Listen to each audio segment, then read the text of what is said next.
آئین پہ اعتبار نہیں ہے. اگر ان کا ان چیزوں پہ اعتبار ہوتا تو وہ سیاست کا سیاسی میدان سے سیاستدانوں کی طرح مقابلہ کرتے.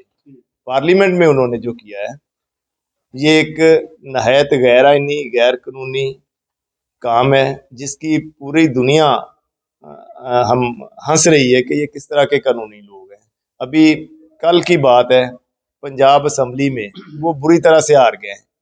ہارنے کے باوجود اسپیکر صاحب نے جو وہاں پہ کیا ہے اور اس کے بعد نوٹیفکیشن ہونے کے بعد حمزہ صاحب کے جیت کے بعد جو گورنر صاحب ہیں وہ اوتھ لینے سے انکاری ہیں. یہ کہاں کے یہ آئینی عہدوں پہ بیٹھ کے غیر آئینی کام کرنے والے لوگ یہ تاریخ ان کو کن الفاظ سے یاد کرے گی. تو یہ بہت غیر قانونی غیر آئینی کام کر رہے ہیں. ان کو ابھی بہت سفر کرنا پڑے گا آئین سیکھنے کے لیے سیاست سیکھنے کے لیے.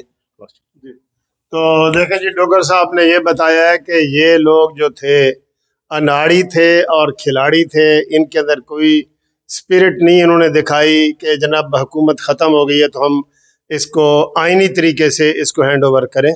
میں راجہ صاحب آپ سے یہ سوال کروں گا. آج کل بڑا ایک اہم سوال چل رہا ہے توشہ خانہ کے حساب سے, اور فواد چودھری نے بھی دیا ہے بیان اور عمران نے بھی کل بیان دیا ہے کہ میری مرضی میرا تحفہ. جیسے وہ کہتے ہیں نا میرا جسم میری مرضی, اس کے وزن پہ اس نے کہا جی میری مرضی میرا تحفہ. تو کیا آئین اس کو اجازت دیتی ہے؟ جبکہ یہ ہم دیکھ رہے ہیں کہ پہلے تین نواز شریف, یوسف رضا گیلانی اور آصف علی زرداری یہ تینوں توشہ خانہ کیس کا ہی بھگت رہے ہیں. تو آپ سے یہ گزارش ہے کہ آپ ذرا اس کے ماہر قانون بھی ہیں, آپ ذرا اس کے اوپر بتائیں کہ عمران اس میں اس کے اوپر اوفینس بنتا ہے اور عمران اس کے اندر جیل جا سکتے ہیں کہ نہیں؟ بسم اللہ الرحمن الرحیم. سب سے پہلے تو میں ملک صاحب آپ کو اور قانونی ٹی وی کو مبارکباد کا مستحق سمجھتا ہوں کہ آج آپ نے کرنٹ ایشوز پر ہم سب دوستوں کو بلا کے ایک میں سمجھتا ہوں یہ قومی خدمت کر رہے ہیں.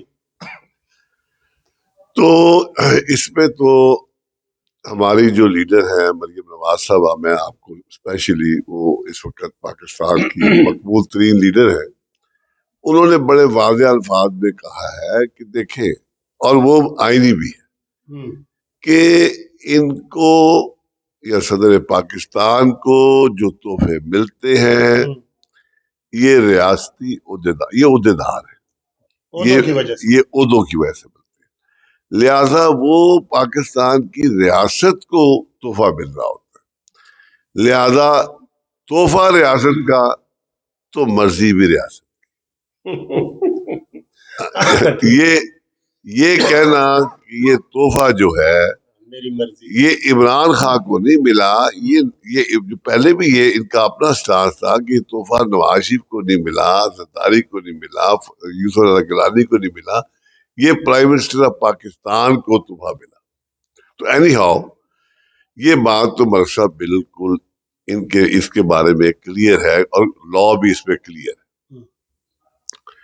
میں اصل میں وہ بات جو آج انتہائی اہم ہے اور ڈوگر صاحب نے بھی اس کی طرف توجہ دلوائی ہے کہ یہ جو انہوں نے ایک طے شدہ منصوبہ بندی سے آئینی اور ایک کانسٹیٹیوشن بحران پیدا کرنے کی انٹینشنل کوشش کی جا رہی ہے, اور انٹینشنل کوشش کی جا رہی ہے, بلکہ ان کے وزیر وزراء سول وار کی اور بلڈ شیڈ کی دھمکی دے رہے ہیں. اور یہ دھمکیاں کوئی یہ نہیں ہے کہ کوئی وہ دبے لفظوں میں دے رہے ہیں, اوپن کھلے لفظوں میں دے رہے ہیں. آپ دیکھیں, لگتا یہ ہے کہ یہ جو ٹیم ہے یہ باقاعدہ ایک طے شدہ ایجنڈے کے تحت یہ کر رہی ہے, اور اس ٹیم کو ایک طے شدہ ایجنڈے کے ساتھ لایا گیا کہ 2014 میں بھی انہوں نے یہ جو ایجیٹیشنل پالیٹکس کی, اور آپ غور کریں کہ آج بھی ان کو بین الاقوامی میڈیا بڑا اٹھا رہا ہے. اور آپ اگر مال روڈ یا ادھر ادھر دیکھیں تو ان کے اشتہار, ان کے فلیکس گورنمنٹ سے, یعنی کہ جو گورنمنٹ ان پار آ چکی ہے اس سے 4 گنا 5 گنا زیادہ ہے. اور محسوس ہوتا ہے کہ بلینز آف ڈالرز ان کو دیے جا رہے ہیں۔ اب دیکھنا یہ ہے کہ یہ ہر قدم آئین سے بالاتر کر رہے ہیں۔ آپ کے سامنے ووٹ آف نو کانفیڈنس کا سلسلہ آیا، جس طرح اس میں آرٹیکل 5 کو استعمال کیا گیا، اور جس طرح اسپیکر صاحب نے ڈپٹی اسپیکر صاحب نے وہ رولنگ دی، آپ کے سامنے وہ آ گئی، اور عدالت نے اس میں نوٹس دیا کہ وہ ایک کانسٹیٹیوشن کرائسس پیدا کرنے کی کوشش کی۔ اسی طرح عمران خان صاحب جب نکلے ہیں تو انہوں نے جس انداز سے جو بیہیویئر اختیار کیا وہ ایک شریفانہ بیہیویئر نہیں تھا۔ اس کے بعد آپ دیکھیں کہ یہاں پر حمزہ شہباز شریف واضح اکثریت سے الیکٹ ہو گئے، اور آپ دیکھیں کہ ڈپٹی اسپیکر کو اوپنلی مارا گیا، اس کو شدت کر کے زخمی کیا گیا، اور لگتا تھا کہ ایک خاص طے شدہ منصوبہ بندی کے ساتھ کوئی ایسے لوگ بین الاقوامی طور پہ ان کو اسپانسر کر رہے ہیں جو پارلیمنٹ میں قتل کروانا چاہتے ہیں۔ یعنی آپ دیکھیں کہ آج دنیا کا سارا ایک خاص میڈیا ان کو سپورٹ کرتا ہوا نظر آ رہا ہے۔ جی، تو راجہ صاحب وقفے سے پہلے بات کر رہے تھے آئین شکنی کے حوالے سے، سر کنٹینیو کریں جہاں سے آپ کا رابطہ ٹوٹا تھا۔ بسم اللہ الرحمن الرحیم۔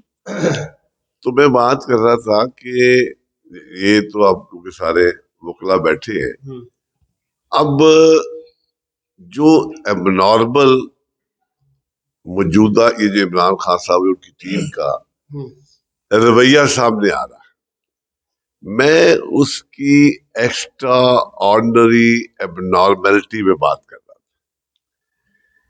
کہ اس قدر ان کا خطرناک ان کے بیانات، اور پھر دیکھیں کہ یہ خود ہمارے ریاستی اداروں کو نوٹس لینا پڑا کہ انہوں نے فوج کے خلاف ایسی مہم چلائی جو کہ ایک دشمن ملک جو ہے وہ تو خوش ہو سکتا ہے، لیکن پاکستان کے لوگ اس پر انتہائی متفکر ہوئے، غمزدہ ہوئے کہ یہ کیا کرنے جا رہا ہے۔ تو میں سمجھتا ہوں کہ یہ لگتا یہ ہے کہ جس طرح دیکھیں عرب ورلڈ میں عراق برباد کیا گیا، افغانستان اپنا شام برباد ہوا، لیبیا برباد ہوا، سوڈان برباد ہوا، الجزائر برباد ہوا، یمن میں جو بربادی آئی، ایران میں جو بربادی آئی، لگتا یہ ہے کہ وہ قوتیں جو پاکستان کے ایٹم بم کے خلاف ہیں، ایٹمی ذخائر کے خلاف ہیں، جو پاکستان کی فوج کے خلاف ہے، جو پاکستان کی ریاست کے خلاف ہے، یہ ان کے ایجنڈے پر عمل کرتا ہوا نظر آتا ہے۔ صحیح بات۔ اور یہ اس کے ساتھ افراد لگتا ہے کہ ان بین الاقوامی قوتوں کے ایجنٹ کے طور پر، اعلی کار کے طور پر کام کر رہے ہیں۔ انتہائی خطرناک بات ہے کہ وہ کھلے بندوں قتل عام کی دھمکیاں دے رہے ہیں، اور اس کے ساتھ وہ اس پہ عمل پیرا ہوتے نظر آ رہے ہیں۔ تو میں تو سمجھتا ہوں کہ ہم سب کو، اور خاص طور پر صاحب تمام جمہوری قوتوں نے اس کا نوٹس لیا ہوا ہے۔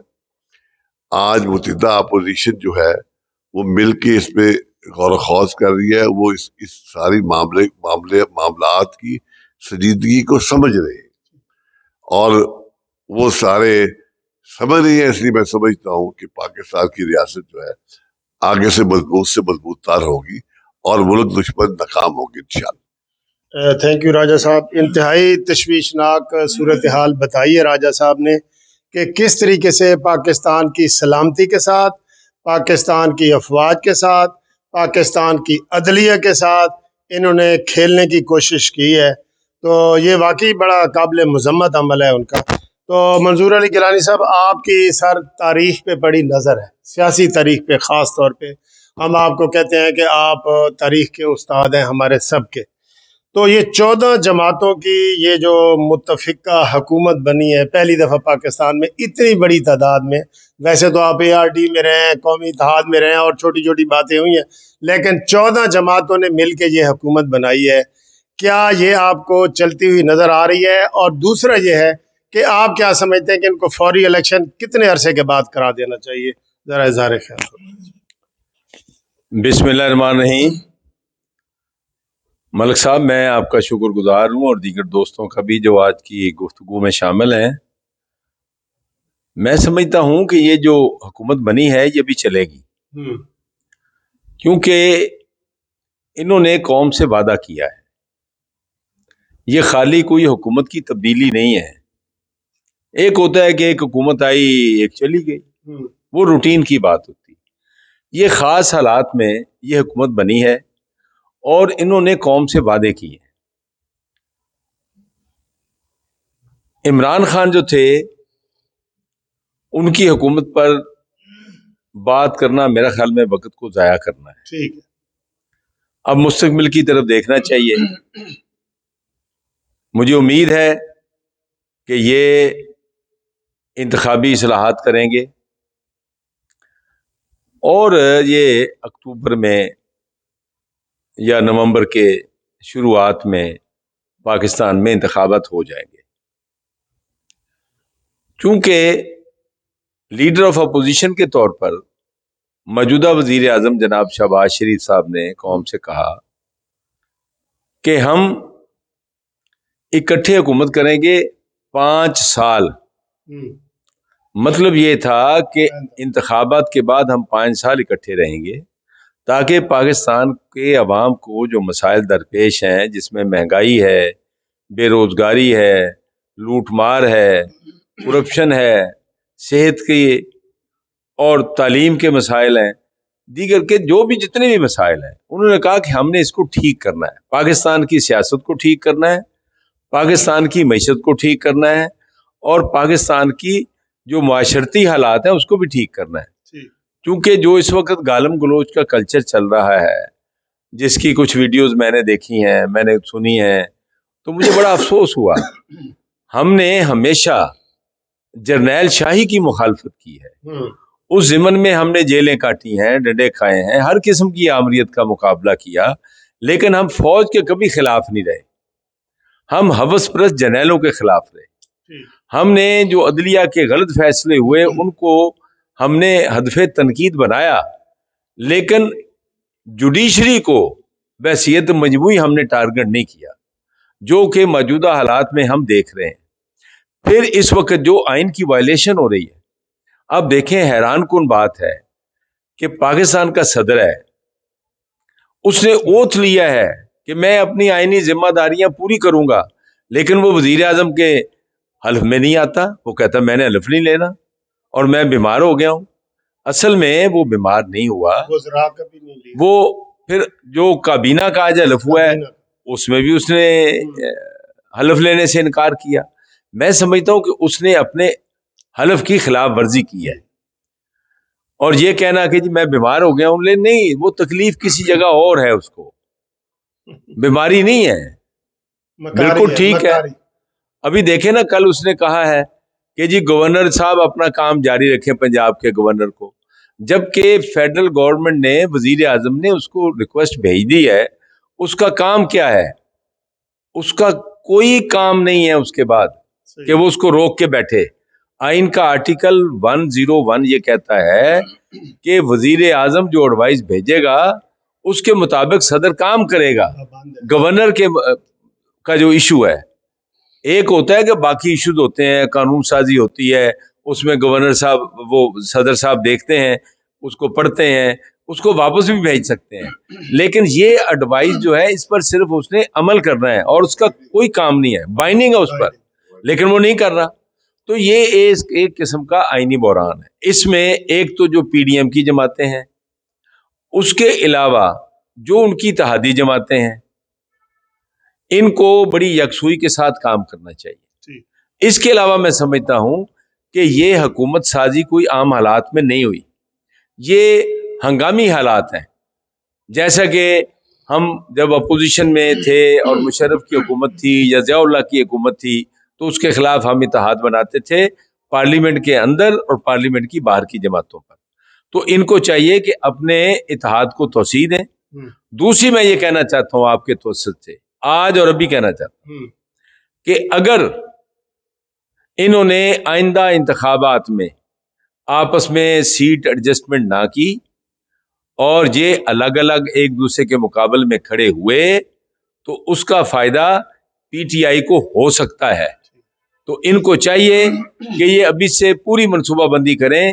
ملک صاحب آپ کی بات وہ سنتے ہیں، اس لیے ہم نے یہ بات کہہ دی.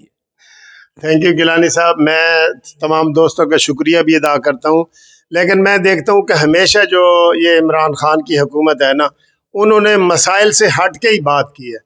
ابھی دیکھیں اس کی حکومت کو کیوں گرایا گیا ہے کہ جی مہنگائی ہو گئی ہے، بجلی ہے، بیڈ گورننس ہے، لیکن اس نے نعرے کیا لگائے ہیں. آج ابھی میں گھر سے جب آ رہا تھا تو جگہ جگہ نعرے لکھے ہوئے تھے، جی آپ کو غلامی چاہیے یا آزادی چاہیے. دیکھیں کوئی ایشو ہے ہی نہیں جس کو اس نے ایشو بنا دیا ہے. تو یہ نان ایشوز کی بات کرتے ہیں. اصل میں یہ حکومت فیل ہو چکی ہے، اور وہ کہتے ہیں نا ایک ہے کہ جی مومن ایک سوراخ میں دوبارہ نہیں ڈسا جا سکتا. تو پیر صاحب دوبارہ ان کی حکومت انشاءاللہ تعالی نہیں آئے گی. میں تمام دوستوں کا قانونی ٹی وی کی طرف سے آپ کا شکریہ ادا کرتا ہوں، اور انشاءاللہ پھر اگلی ملاقات میں آپ سے ملاقات ہوگی. اگر آپ کو یہ ٹی وی پروگرام پسند آیا ہے تو کمنٹس کریں، لائک کریں، شیئر کریں. تھینک یو جی. خدا حافظ. اللہ حافظ.